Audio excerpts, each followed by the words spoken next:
بسم الله الرحمن الرحيم. السلام عليكم ورحمة الله وبركاته. الملحق بجمع المؤنث السالم. پچھلے درس میں آپ نے جمع مؤنث سالم پڑھ لیا تھا کہ اس کی تعریف کیا ہے اور اس کا اعراب کیا ہے. تو اعراب کے بارے میں آپ نے پڑھ لیا تھا کہ حالت رفع میں ضمہ کے ساتھ ہے اور حالت نصبی اور جری میں کسرے کے ساتھ ہے. آج ہم ملحق بجمع المؤنث السالم پڑھتے ہیں. تو یلحق بجمع المؤنث السالم فی اعرابہ لفظ اولات. ملحق بجمع المؤنث السالم اس کے اعراب میں وہ اولات لفظ بھی ہے.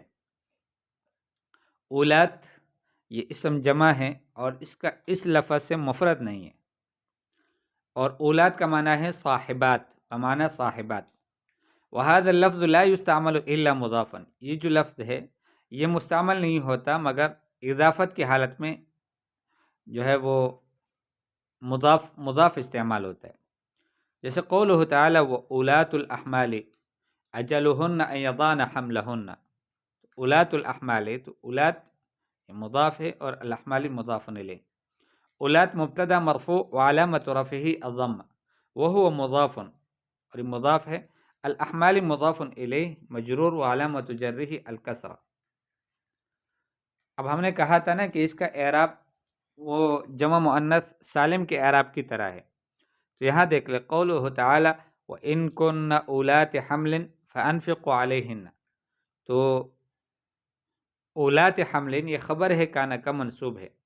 وعلامت نصبہ الکسرہ لأنہ ملحق بجمع المؤنث السالم وهو مضاف حمل مضاف الیہ مجرور وعلامت جرہ الکسرہ.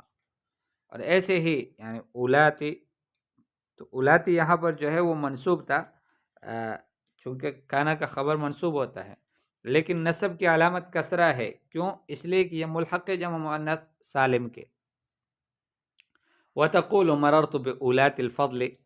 میں فضل والوں کے پاس سے گزرا، یعنی وہ جو فضل والی عورتیں تھیں جو معزز اور مکرم عورتیں تھیں ان کے پاس سے گزرا.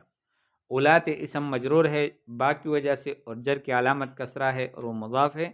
الفضل مضاف الیہ مجرور ہے اور جر کی علامت کسرہ ہے. تنبیہ على الدارس أن ينتبه عند استخدام جمع المؤنث السالم تابعا أو متبوعا في حال اختلاف العلامة الإعرابية بين التابع والمتبوع. دارس پر یعنی جو پڑھانے والا ہے وہ اس کو چاہیے کہ وہ منتبہ رہے، ہوشیار رہے کہ جب جمع مؤنث سالم کو استعمال کرتا ہے تابع کی صورت میں یا متبوع کی صورت میں، کہ کبھی وہ تابع ہوتا ہے کبھی متبوع ہوتا ہے، تو اس کا دھیان رکھنا ہے کہ کیا وہ اس کو تابع بنا رہا ہے ابھی یا پھر متبوع بنا رہا ہے. فی حال اختلاف العلامت الاعرابیۃ بین التابع والمتبوع. اعراب جو علامت اعرابیہ ہے اس کے اختلاف کی حالت میں، یعنی اس کے اختلاف کی حالت میں تابع اور متبوع کے، کہ کبھی تابع اور متبوع کی وجہ سے اس کا اختلاف ہوتا ہے اعراب میں. جیسے آپ کہیں رأیت مکتبات کثیرۃ، تو آپ نہیں کہہ سکتے رأیت مکتبات کثیرۃ. یہ بتانا چاہتا ہے کہ کہیں ایسا نہ ہو کہ آپ اس کو پڑھتے ہوئے ایسا نہ ہو کہ تابع اور متبوع کا خیال ہی چھوڑ دے. تو مکتبات چونکہ یہ یہاں پر جو ہے وہ منصوب ہے، نصب کی علامت کسرہ ہے، اس لیے کہ یہ جمع مؤنث جو ہے وہ سالم ہے، تو اس وجہ سے یہ کثیرتاً یہ اس کو ہم منصوب لائیں گے، اس کو مجرور نہیں لائیں گے. مکتبات مفعول به منصوب ہے وعلامت نصبہ الکسرہ لأنہ جمع مؤنث سالم. کثیرتاً نعت ہے منصوب ہے اور نصب کی علامت فتحہ ہے. ایسے ہی رأیت جبالا راسیات، اب بھی جبالا کی وجہ سے راسیات چونکہ وہ جمع مؤنث سالم ہے لیکن یہاں پر وہ تابع بن کر آ رہا ہے. اوپر والے میں تو متبوع بن کر آ رہا تھا، یہاں پر تابع بن کر آ رہا ہے، تو اس کا خیال رکھنا ہے. ایسا نہ ہو کہ ہم آج اس کو پڑھنے لگے رأیت جبالا راسیاتن، تو راسیاتن نہیں پڑھیں گے بلکہ راسیاتن ہی پڑھیں گے. تو جبالا مفعول به منصوب ہے اور نصب کی علامت فتحہ ہے. راسیاتن نعت ہے منصوب ہے اور نصب کی علامت کسرہ ہے لأنہ جمع مؤنث سالم، اس لیے کہ جمع مؤنث سالم. ایسے ہی اگر کوئی کہے رأیت معلمات و اطفال، نہیں پڑھیں گے بلکہ رأیت معلمات و اطفالا. اور یوں بھی نہیں پڑھیں گے کہ رأیت معلمات و اطفالا، میں نے معلمات اور اطفال کو دیکھا.